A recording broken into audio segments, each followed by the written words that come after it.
I recently sold my 2018 OG original Nintendo Switch, and there's a good reason why. I never played my Switch in docking mode, always preferring the handheld option. So I sold that one off and got myself a Nintendo Switch Lite. To be honest, I like its form factor. It's a lot smaller and a lot lighter. It's also comfortable to hold in comparison to the original Switch. But if you are familiar with my videos, then you'd know that this Switch is very boring and plain looking. Let's be honest, this is one of the most boring, aesthetic looking consoles that Nintendo has ever released. The only thing that tells you that you're dealing with a Nintendo product is the back saying Nintendo Switch. So I went looking on AliExpress, my favorite site to buy crap, and I came across this. This is a Nintendo Switch Lite case. It's from Extremerate, and these guys have all sorts of cases for the Nintendo Switch Lite. As said in my Game Boy video, I have a household aesthetic, which means this Nintendo Switch Lite is going to look like a Super Famicom. So this should be a fairly easy job, just opening it and replacing the parts. But can it be that easy? So that was me about 5 weeks ago being very positive about this project. Now if you read the title, you know that I'm going to fuck things up. Now I was very hesitant at first to even upload this video. I mean, this is the very first project of mine that has a complete failure. But then again, this is reality and things don't always work out the way you want them to be. But I want to show you this mod anyway, and I will tell you at what point I made the critical error. Here's the Extremerate case, which houses all the items needed to swap the casing.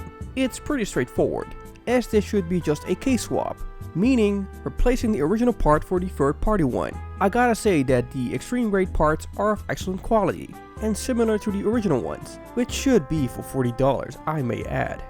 To help out with this mod, I get my specialized Nintendo Switch peripheral mod kit, which contains all of the necessary tools to make this mod happen. Let's get started. As all of the products out there, I unscrew the outer case screws. Now these are a mix of tri-wings and Phillips ones, which is weird for Nintendo standards. I flip open the case using a plastic spudger. Don't ever use metal against plastic, as it will surely damage the plastic in each scenario. Once opened, I go for the easy task first, which is placing the original peripherals, like the flip door for the cartridges and the SD card slot, onto the third-party case. The difference with the OG Switch is that it doesn't have these separate Joy-Cons, which is a blessing, but with the Lite, it's also a different approach. Now I have to say that I didn't read any manual on how to open this unit. I mostly watch and play along with what I see in front of me. I removed the protective heat shield, which reveals all the separate modules of the Switch Lite. Now this was a tricky one, as all the modules need to be removed in a specific order to get where you need to be. The thing is, I just want to replace, not a module for a technical manner. So I try to keep as much together as possible, to avoid making too much of a mess and making it unnecessarily hard for myself.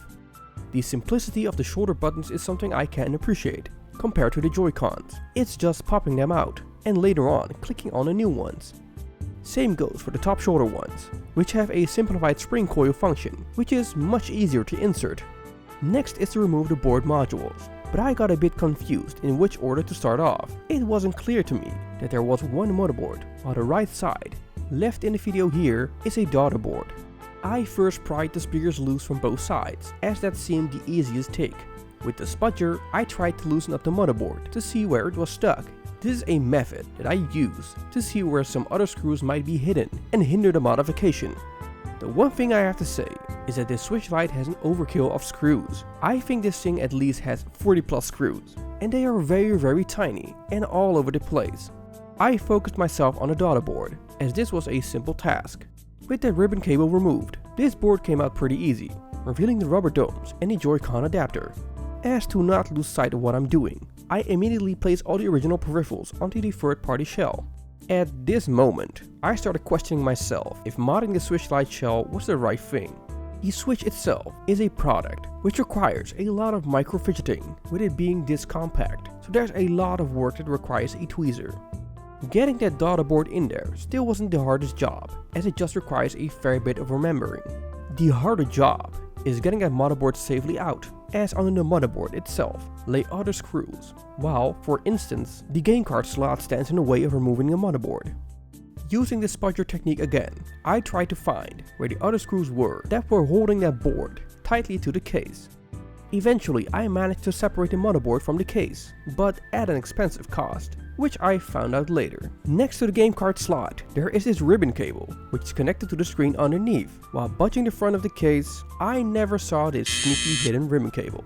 See, the ribbon cable on the motherboard was still attached. The problem was that I overlooked the ribbon cable, which was attached to the motherboard, as well as the digitizer. So I kept pulling and I accidentally messed up the digitizer and broke the screen. So I had to order another one from China, which set me back only luckily $8, but cost me also 3 weeks.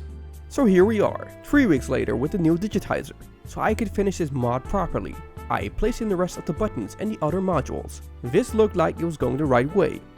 The hardest things were to properly place that motherboard in there, with the ribbon cables sticking out to the other side, so that they could be connected. The ribbon cable marginals are very strict, and required me to think 2 steps ahead, before inserting the motherboard every time.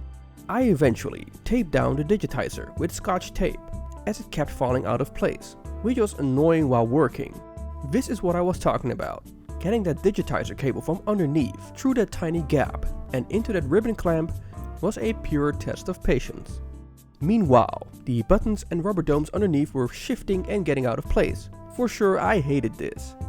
I managed to get the cable in there, and now I was off at the final module, being the daughterboard.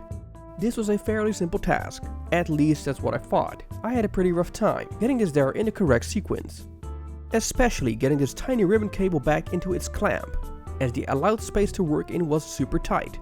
I managed to get the first one in, but the second I could not. I once again removed the daughterboard so I could get some more working space around that second ribbon cable, which worked. I proceeded onto placing the daughterboard back, including the other ribbon cables. When screwing down the module for the shoulder buttons, I realized that they weren't clicking that well, and the feedback wasn't great. Loosening up the screws, just a fraction resolved that problem. Time to finish up the rest of the Switch Lite, as I was almost done. But here's where this mod came at an end. I wanted to test out the Switch, and it gave a white screen. See, the digitizer worked fine. I could tap on the screen, and you could hear the operating system sounds, but just a white screen. Then I found out that one of the ribbon cables wasn't attached, which was the audio port in. I thought maybe this was some sort of built-in failsafe, that if one of more cables weren't properly connected, it wouldn't boot up. I also connected the heat shield, and powered the Switch on again, with no luck. To add this being worse, I just owned this Nintendo Switch for literally 2 weeks, which makes it even more painful. See, the conclusion was that the first time I wrecked the digitizer, but I also wrecked the main screen underneath the digitizer, which actually displays the image. So I completely destroyed both screens, subsequently making this Nintendo Switch Lite a worthless product. After I knew I broke the digitizer and the actual screen, I just started practicing on the Nintendo Switch Lite by pulling out the components and putting them back together. I couldn't fuck up any more shit, so let's practice. This also boosted my confidence, and I was also like, this isn't very hard at all. If I only knew that the ribbon cable was attached to the motherboard, this would never happen. Anyways, I consider this a failed project for the time being. I mean, a Switch Lite isn't very cheap and they are becoming very rare. But if you know me a little bit, then you would know that I ordered another Switch Lite. Maybe in the near future I will be doing this mod again. But for now, I just want to game on my Nintendo Switch because the new Pokemon is out. You know the new Pokemon? A Switch Lite isn't cheap and they are becoming very rare. Very rare.